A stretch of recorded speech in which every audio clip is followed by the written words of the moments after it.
के आदेश पर मैंने मेरे जलगांव का कार्यक्रम रद्द किया और आपके बीच आया। मैं आपसे दो तीन बातें कहूंगा कि इस देश की इस समय की हालत क्या है। कल मैंने पहली बार पूज्य बापू के दर्शन किए।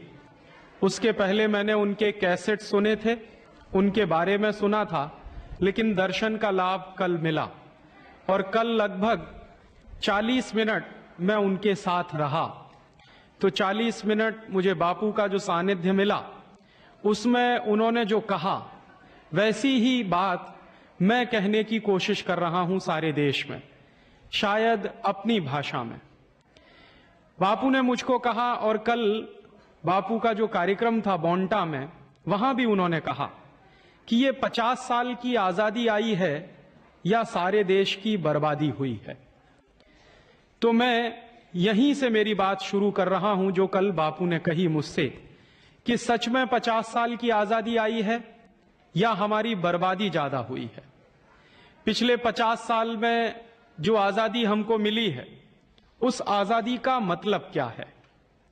एक तरफ तो सरकार कहती है और देश के सारे माहौल में यह बताने की कोशिश की जा रही है कि भारत की आजादी के 50 साल पूरे हो गए, और दूसरी तरफ सारा देश जिस तरह से चल रहा है, जो हालात हैं पूरे देश के, वो ये बताते हैं कि ये जो 50 साल की आजादी है, ये तो भारत के पिछले 500 साल की गुलामी से भी ज्यादा बुरी है।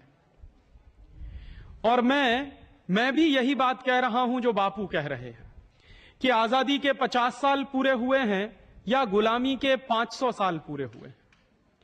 और जब मैं ये कहता हूं कि गुलामी के 500 साल पूरे हुए हैं, तो कुछ लोग मुझसे कहते हैं कि राजीव भाई आप ऐसा क्यों बोलते हैं? तो उसके पीछे कुछ गंभीर कारण हैं और उसके पीछे कुछ ठोस सच्चाइयां हैं। ये 500 साल की गुलामी की बात क्या है? आज से लगभग 500 साल पहले एक परदेशी आया था हमारे देश में, उसका नाम था वास्को डिगामा। 20 मई 1498 को वास्को डिगामा भारत में आया, और वास्को डिगामा जो भारत में आया, वहां से भारत के गुलामी की एक नींव पड़ी। पुर्तगालियों ने हमारे देश को गुलाम बनाया।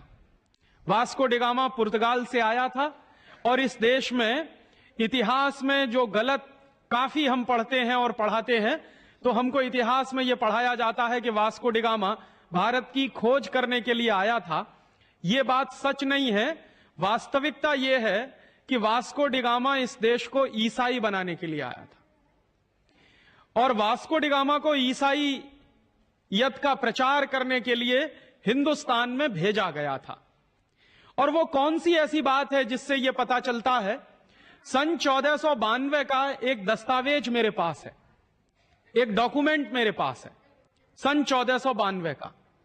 और वो जो सन 1492 का दस्तावेज है, वो पुर्तगाल का एक डॉक्यूमेंट है, पोर्चुगीज भाषा में लिखा हुआ है। वो 1492 का जो दस्तावेज है, वो कहता क्या है? 1492 के दस्तावेज में दो बातें हैं जो समझने की हैं। पहली बात यह है कि उस जमाने में जो ईसाईयत का धर्मगुरु होता था, जो पोप होता था, उसने एक आदेश जारी किया सारी दुनिया में। और वो आदेश क्या जारी किया? 1492 में ईसाईयत के धर्मगुरु पोप द्वारा जो आदेश जारी किया, वो पोर्चुगीज भाषा में लिखा हुआ है। उस आदेश में उसने ये कहा कि 1492 के बाद सारी दुनिया को दो हिस्सों में बांट दिया जाए। दुनिया का एक हिस्सा होगा पूर्वी हिस्सा, और दुनिया का दूसरा हिस्सा होगा पश्चिमी हिस्सा।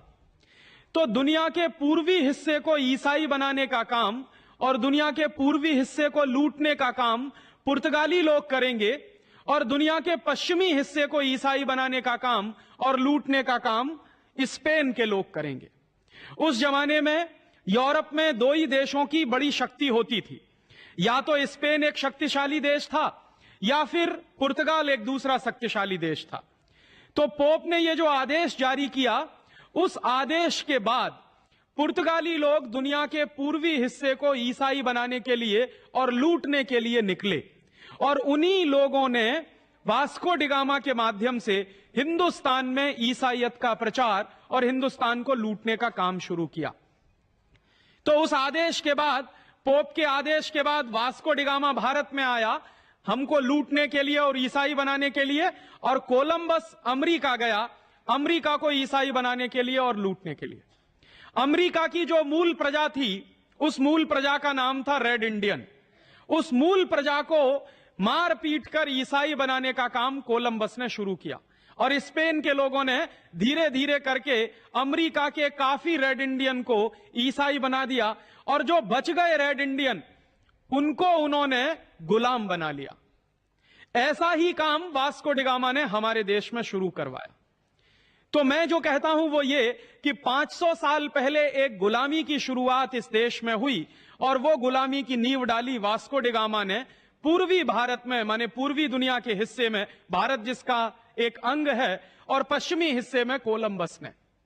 और वो गुलामी चलती रही। पुर्तगालियों ने इस देश में गोवा नाम के राज्य पर करीब 450 साल तक शासन किया।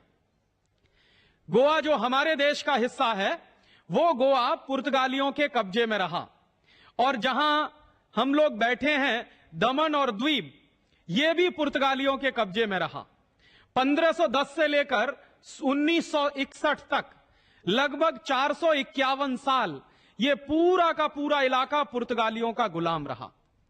बाकी का हिंदुस्तान 1947 में आजाद हो गया था, लेकिन गोवा 1961 में आजाद हो पाया पुर्तगालियों की गुलामी से। दमन और द्वीप की भी यही हालत हुई। तो हमारे ऊपर एक गुलामी लदी वास्को डिगामा के आने से, और वो गुलामी लगभग 450 साल चली। और वो जो 450 साल की गुलामी थी, उसमें देश का हर तरफ से पतन हुआ। पुर्तगालियों ने हमारी आर्थिक संपत्ति को लूटा। उसके बाद इस देश में फ्रांसीसी घुस गए, उन्होंने इस देश को लूटा। फिर उसके बाद इस देश में डच लोग घुस गए, उन्होंने इस देश को लूटा। उसके बाद इस देश में अमेरिकन और अमेरिकनों की मदद से ब्रिटिशर्स घुसे, उन्होंने हमारे देश को लूटने की कोशिश की। और इस तरह से लगभग 1498 से लूट की एक नई शुरुआत इस देश में शुरू हो गई। 1498 के पहले भी यह देश लूटा, और मुगल आक्रमणकारियों के द्वारा लूटा गया। 10वीं 11वीं शताब्दी के दौर में महमूद गजनवी जैसे लोग आए, उसके पहले मोहम्मद गौरी जैसे लोग आए, और वो लोग भी इस देश को लूटते रहे और यहां की संपत्ति ले जाते रहे। तो लगभग 10वीं 11वीं शताब्दी से इस देश की लूट के इतिहास का एक सिलसिला शुरू होता है। एक तरफ लूट है और दूसरी तरफ भारतीय संस्कृति के विनाश की बात है। तो ये जो पिछले 1000 साल से लूट चल रही है, वो 1492 के पहले